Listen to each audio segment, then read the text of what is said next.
네, 뉴스 초대석 시간입니다. 우리 자본시장이 발전하기 위해서는 투자자 보호를 위한 여러 장치들이 필요한데요. 그러나 이것은 정부만의 몫은 아니고 금융투자업계 자체의 자율적인 노력도 필요합니다. 네, 오늘은 이런 자본시장에서 금융투자업계가 자체적으로 벌이고 있는 투자자 보호 기능 등을 살펴보는 시간 마련했습니다.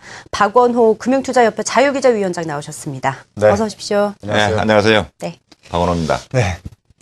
자, 금융투자협회 자율규제위원회 이렇게 하면은 뭐 투자를 많이 하시는 분들은 그 조직의 기능들을 잘 알고 계실 텐데 일반인들은 사실은 좀 낯설은 분도 많이 계시거든요. 그래서 자율규제위원회 어떤 일을 하는 건지 먼저 좀 소개를 부탁드리겠습니다. 예. 제가 속해 있는 자율규제위원회는 이제 협회 내에 이제 속해 있는데요. 협회는 기본적으로 두 가지 기능을 합니다. 이제 회원 서비스 기능이랑 그다음에 이제 자율규제 서비스 기능을 하는데요. 그 협회 내에 이 자율규제위원회를 둔 것은 그 자율규제를 지켜야 되는 그 사람들이 다 회원사기 때문에 이제 협회에 둔 것이고요. 다만 그 협회에 두더라 하더라도 이 이해상충 문제가 있기 때문에 이 자율규제위원회를 이제 독립적으로 운영될 수 있게끔 제도적 장치를 마련해가지고 위원회 위원들을 외부의 법률 전문가라든가 회계 전문가라든가 금융 전문가로 이렇게 구성해서 독립적으로 운영을 하고 있습니다. 네. 주요 업무는 뭐 이제 그 회원들 간의 건전한 영업 질서 이제 확립과 투자자 보호 기능 이제 두 가지입니다. 그래서 쉽게 말하면 영업 질서 같은 것은 이제 금융투자 상품을 팔았을 때 어떻게 팔아야 되고 투자자한테 권유할 때 어떻게 권유해야 되는지 이런 것들을 이제 정해놓는 그런 부분이 하나가 이제 중요한 부분이고요. 또 다른 하나는 이제 투자자 보호와 관련해서 과장 광고라든가 그다음에 투자자한테 불리한 이제 어떤 약관이라든가 이런 부분이 없는지 등을 점검하는 것을 이제 주요 임무를 하고 있고요. 네. 그런 것을 위반했을 때는 또 그 제재를 가하는 기능도 같이 부여받고 있습니다. 네. 네, 뭐 회원사들 간 영업 질서 자율적으로 잡고 또 투자자 보호 역할을 한다 이렇게 말씀해 주신 걸로 이해가 되는데요. 지난 한 해에 이루어진 구체적인 자율 규제 기능 내지는 분쟁 조정 등의 사례가 있으면 그 성과 좀 듣고 싶습니다. 먼저 그 자율규제 협회가 출범한 통합협회가 출범한 지 얼마 안 돼갖고 이 자율규제의 정체성이라든가 뭐 방향 같은 그런 부분에 그 정립이 좀 덜 돼 있는 것 같아서 수요자 중심의 그 어떤 자율규제를 확립하기 위해서 일단 설문조사 같은 걸 해가지고 업무에 이제 그렇게 반영을 했고요. 네. 주요 업무 중 같은 경우에는 작년 같은 경우에 그 신용융자 한도 같은 것을 자율적으로 이렇게 한번 조정을 한 적이 있습니다. 작년 같은 경우에는 이제 뭐 이 선거 관련해서 정치 테마주라든가 이런 네. 부분들이 많았기 때문에 그런 부분에 과도한 신용이 일어나지 않도록 한도를 조정을 하고 또 그런 종목에 대해서는 신용을 금지시키는 이런 등등의 조치를 취했고 주로 최근에 와서는 그 소비자 관련 이런 부분이 주요 이슈가 됨에 따라서 그 어떤 광고 불특정 다수인들이 이용하는 광고 그런 부분에 이제 중점을 둬가지고 과장 광고가 안 나오게끔 주로 이제 점검을 했고요. 약관 같은 경우에도 소비자한테 이제 불리한 약관이 없는지 전수조사해서 그런 부분들을 시정 조치하는 그런 조치를 주로 했습니다. 네. 네.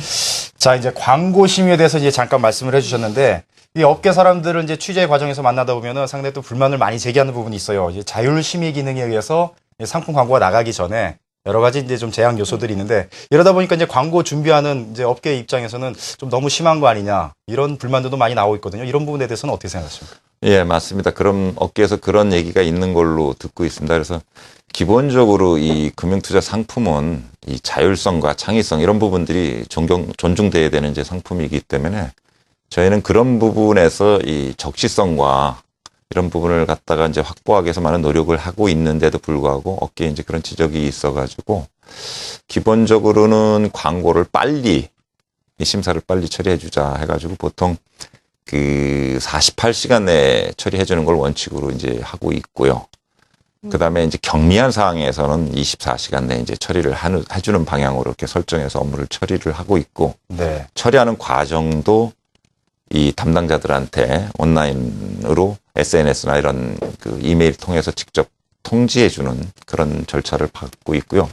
근본적으로 이 광고 심사의 그 내용이 너무 많고 그래가지고 되도록이면 당해 회사에서 할 수 있는 부분을 갖다가 많이 스스로 할 수 있게끔 하기 위해서 네. 그런 부분에 역량을 제고시키는 방향으로 하고 있습니다. 그래서 앞으로 말씀하신 그런 부분은 많이 시정이 될 거라 생각을 하고 네. 있습니다. 이제 빨리빨리 좀 심의를 해서 불편하고 그 뭐 최소화 광고 나가는 그 시점에 맞춰서 네. 광고가 제대로 실릴 수 있게끔 그래서 네.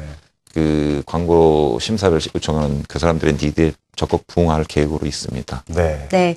자, 위원회 지난해 성과 들어봤는데 이제 올해 말씀 들어보고 싶습니다. 올해 구체적인 금융투자업계 자율규제 방침 또 투자자 보호를 위한 방안이 있다면은 소개 한번 들어볼까요?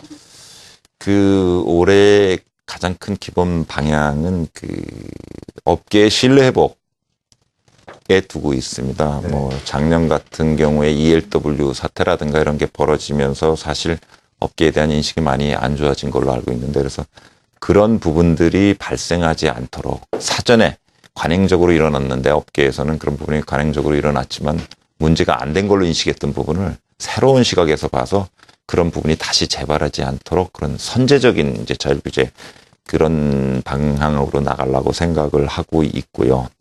그 다음에 이제 그 사후적인 뭐 조사, 제재 이런 것보다는 사전적으로 어떤 테마 위주의 그 어떤 점검이라든가 네. 컨설팅 이런 쪽으로 이제 주로 나가려고 생각을 하고 있고요. 광고도 역시 좀 어떤 금융투자 상품이 위험하니까 네. 그런 위험한 부분을 갖다 핵심적으로 잘 광고에 표시할 수 있도록 이제 좀 지도를 할 생각으로 있고요.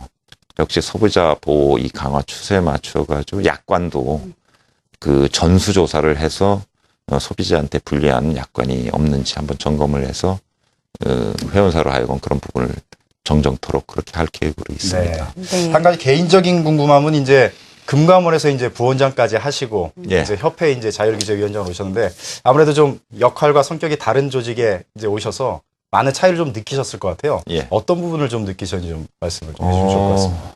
금융감독원 같은 데는 이제 공적 기구다 보니까 어떤 공직자로서 그 요구받는 그런 부분들이 많습니다. 그래서 어떤 대인 관계라든가 업무 처리라든가 그다음에 대외 기관 접촉할 때 뭐 그러니까 이제 언론이라든가 국회라든가 뭐 행정기관 같은 데 이렇게 접촉할 때 상당히 그 어떤 몸가짐 뭐 그런 부분이 상당히 중요한 그런 덕목으로 돼 있고 그러기 때문에 그런 부분에서 일정 부분 좀 이렇게 억제해야 되는 네. 그런 생활을 많이 했던 것 같은 반면 이제 이런 업계로 나오니까 여기는 아무래도 자율과 창의 뭐 이런 부분이 되니까 조금 이렇게 움직이는 부분에서는 이제 자유롭고요. 이건 뭐 여담 같습니다만은 이런 그 민간 부분으로 나오면 이제 언론이라든가 이런 부분에서 좀 자유로우니까 뭔가 마음이 좀 가벼워지는 그런 건 있습니다. 네. 끝으로 한 가지 여쭙겠습니다. 그 시청자 또 투자자 여러분들께 꼭 당부해 드리고 싶으신 말씀 있으시면 한 말씀 해주시죠. 예. 그 사실은 저희 협회가 창립한 지 한 60주년이 됐습니다. 근데 이 자본시장에 대한 인식은 예전과 크게 달라지지 않았습니다. 근데 사실 자본시장은 옛날 주식과 채권만이 거래되던 시장에서 지금은 뭐 선물 옵션이라든가 펀드, 뭐 ELS 등 다양한 금융상품이 나왔음에도 불구하고 네. 여전히 시각은 옛날 주식과 채권만 거래됐던 그런 시장으로 인식하는 경향이 있고 또 그 뭐 투자 실패라든가 이런 것 때문에 어떤 자본시장을 보는 시각이 이 건전치 못한 그런 부분이 있는데 그런 부분이 좀 많이 좀 시정돼야 되지 않나 하는 생각을 하고 있고요. 뭐 글로벌 금융위기로 모든 분야에서 다 어려움을 겪고 있습니다만 저희 금융투자업계도 상당히 어렵습니다. 그래서 네. 그런 부분을 타개하기 위해서는 모두 그 자본시장 관련자들이 다 노력을 해야 되겠다라고 생각을 합니다. 그래서 저희 업계에서는 어떤 투자자들의 신뢰 회복을 최우선의 과제로 삼아야 되지 않나 생각을 하고 있고요. 뭐 감독당국 같은 데서도 뭐 규제라든가 이런 걸 한번 재검토해서 불필요한 건 이제 폐지를 하고 그다음에 이런 부분이 공적 규제가 필요한 것인지 자율규제가 필요한 것인지 그런 부분에 대한 좀 판단을 잘 해주셔서 시장이 좀 효율적으로 운영되도록 했으면 하고요. 마지막으로 투자자도 이 자본시장을 어떤 건전한 자산운용의 시장으로 생각해 주시고 많은 사랑을 부탁드리고 싶습니다. 네. 네, 알겠습니다. 지금까지 박원호 금융투자협회 자율규제위원장 모시고 말씀 나눠봤습니다. 고맙습니다. 네, 감사합니다. 수고하셨습니다. 네.